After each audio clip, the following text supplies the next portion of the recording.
ഇതെന്താ ഇത് മുള്ളാത്തെന്ന് പറയും. ഈ പറഞ്ഞ പോലെ തന്നെ കൃത്രിമമായിട്ട് കിളിപ്പിച്ചെടുത്ത് മോൻ കിളിപ്പിച്ച പ്രപഞ്ച കിളിപ്പിച്ച് ഉണ്ടാക്കിയെടുത്ത തൈയാണ്. കൊച്ചുമകൻ കിളിപ്പിച്ചെടുത്ത കാരണം അത് നമുക്ക് ഒരിടത്തുനിന്ന് പഴം തന്നെ എൻ്റെ മോൻ പ്രിൻസ് വാങ്ങിക്കൊണ്ടുവന്ന് കുഞ്ഞിന് കൊടുക്കാനായിട്ട് കൊണ്ടുവന്നപ്പോൾ അതിൽ കിട്ടിയ കുരുവ് അവനത് കിളിപ്പിച്ച് ഇതുപോലെ ആക്കി.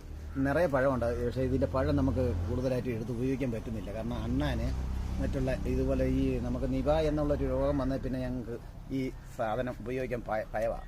രാത്രി കാലങ്ങളിൽ അമിതമായി വാവൽ ഇവിടെ ഉള്ളൊരു പ്രദേശമാണ്. അതുകൊണ്ട് ഞങ്ങൾ അങ്ങനെ ഓവറായിട്ട് ഉപയോഗിക്കില്ല. പിന്നെ ഇളം പച്ചയിൽ ഇളം ഒരുമാടി മൂപ്പാവുമ്പോൾ മോൻ തന്നെ പറിച്ച് കൊണ്ടുവന്ന് അരി കലത്തിനകത്ത് ഇത് വെച്ച് പഴിപ്പിച്ചാൽ ഞങ്ങൾ ഉപയോഗിക്കും. ഇത് എത്ര വർഷമായി നട്ടിട്ട്? ഇതൊരു 3 വർഷം 4 വർഷം അടുക്കാണ്. 4 വർഷത്തോളം ആയി. അങ്ങനെ മുള്ളാത്ത ഇവിടെ വളർന്നോളൂ അല്ലേ? മുള്ളാത്ത ഉണ്ടാകുന്നത് തന്നെ നല്ല രുചിയാണ് ഇതിന്. ഇത് ഏറ്റവും മോശമായ പഴമാണ്. അല്ല, മുകളിൽ കിടപ്പുണ്ട്. മുകളിലുണ്ട്. അല്ല, കുറച്ച് ഇതുപോലൊരു